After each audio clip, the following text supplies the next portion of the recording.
Hello साथियों, कैसे हो आप सभी। आज हम करेंगे आधुनिक इतिहास की रचनाएं, जो कि अक्सर हर एग्जाम में लगभग पूछ ली जाती है। कोई ना कोई बुक आपको प्रीवियस ईयर एग्जाम में आते हुए इनमें से दिखेगी। तो आगे भी हम उम्मीद करते हैं कि इनसे एक नए क्वेश्चन आ सकता है। चलिए आइए आज की क्लास शुरू करते हैं बिना टाइम गवाए। तो हम जानेंगे कुछ पुस्तक और उनके लेखक। चलिए आइए जानते हैं। नंबर 1 पे हमारे पास है माई एक्सपेरिमेंट विद ट्रूथ। तो माई एक्सपेरिमेंट विद ट्रूथ, तो ये पुस्तक है महात्मा गांधी जी की, जो बार बार एग्जाम में पूछी जाती है। तो आपको याद रखना है माई एक्सपेरिमेंट विद ट्रूथ। तो महात्मा गांधी जी की ये रचना है। तो दूसरी हमारे पास है डिस्कवरी ऑफ इंडिया। तो डिस्कवरी ऑफ इंडिया पुस्तक है ये है जवाहरलाल नेहरू की। आपको दोनों याद रखने हैं, दोनों बार बार प्रीवियस एग्जाम आप उठा के देख सकते हो। उनमें आपको ये क्वेश्चन देखने को मिलेंगे। माई एक्सपेरिमेंट विद ट्रूथ किनकी रचना है, तो ये महात्मा गांधी जी की रचना है। और डिस्कवरी ऑफ इंडिया किनकी रचना है, तो जवाहरलाल नेहरू की रचना है। तो नंबर 3 पे हमारे पास है इंडिया फॉर इंडियंस। ये भी अक्सर पूछ ली जाती है। तो ये है चित्तरंजन दास, CR दास, जिनको इंडिया फॉर इंडियंस, ये चित्तरंजन दास की पुस्तक है। और नंबर 4 पे हमारे पास है गीतांजलि। तो गीतांजलि हमारे पास है रविंद्रनाथ टैगोर जी की है। आपको ये भी याद रखना है। इसी रविंद्रनाथ टैगोर एशिया के पहले ऐसे व्यक्ति है जिनको नोबेल पुरस्कार मिला था। आपको बताना है कमेंट में ये नोबेल पुरस्कार रविंद्रनाथ टैगोर को कब मिला था। और हमारे पास नंबर 5 पे है NFP इंडिया। तो NFP इंडिया हमारे पास पुस्तक है लाला लाजपत राय की। तो अक्सर एग्जाम में आ ही जाता है, इनसे कोई ना कोई क्वेश्चन बनता ही है। तो आपको ये सब नोट करते हुए चलना है, मेरे साथ दोहराते हुए चलो। एक बार और हम देख लेते हैं इनको। My experiment with truth Mahatma Gandhi, discovery of India Jawaharlal Nehru, India for Indians Chittaranjan Das, Gitanjali Rabindranath Tagore, unhappy India Lala Lajpat Rai. Number 6 पे हमारे पास है a nation in the making.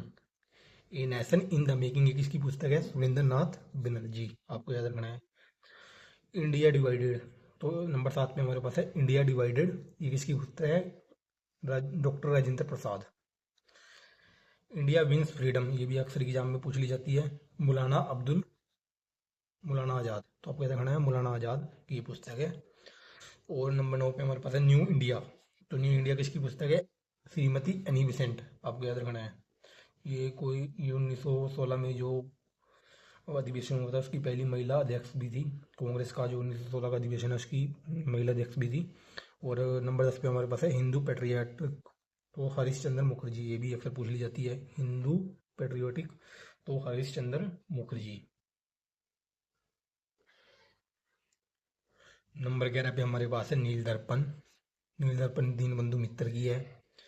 और 1857 के नाम से पुस्तक आती है, ये SM सेन। आपको याद रखना है। सिपाही mutiny and the revolt of 1857, ये RC मजूमदार की है। हिंदू स्वराज ये महात्मा गांधी जी की है। भारत भारती ये मैथिली शरण गुप्त की है। आपको याद रखना है ये सभी प्रीवियस एग्जाम में पूछी गई पुस्तकें है, जो कि बार बार एग्जाम में रिपीट होती है। तो भारत भारती, मैथिली शरण गुप्त। इंडियन स्ट्रगल सुभाष चंद्र बोस जी की है। पोस्ट ऑफिस रविंद्रनाथ टैगोर जी की है। गीता रहस्य बाल गंगाधर तिलक जी की है। History of India TR Holmes की है। मराठा बाल गंगाधर तिलक की है। आपको सभी पुस्तकें याद रखनी है। चलिए आइए आगे बढ़ते हैं।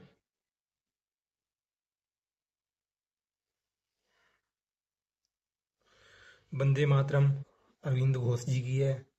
गुलामगिरी ये अक्सर एग्जाम में पूछ ली जाती है, मोस्ट इम्पोर्टेंट।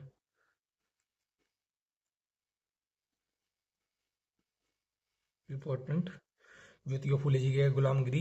ज्योतिबा फुले। विश्व इतिहास की झलक जवाहरलाल नेहरू की है।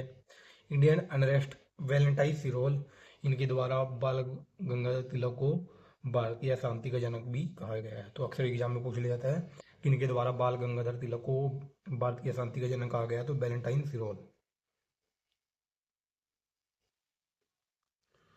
तो साथियों ये थी हमारी आधुनिक इतिहास की पुस्तकें, जिनसे एग्जाम में अक्सर क्वेश्चन बनता ही बनता है। तो ये हमारी 24 मोस्ट इम्पोर्टेंट आधुनिक इतिहास की पुस्तकें थी और इनके लेखक के नाम थे जिनको आपको याद रखना है। इनसे अक्सर हर एग्जाम में क्वेश्चन बनता ही बनता है, तो मैं उम्मीद करूँगा कि आपसे ये याद करके हमको एग्जाम में चलना है। और इनसे आप क्वेश्चन देख भी सकते हो और प्रीवियस ईयर एग्जाम में उठा के इनसे क्वेश्चन मिलता ही है। तो उम्मीद करूँगा कि आपको समझ में आया होगा। Thank you.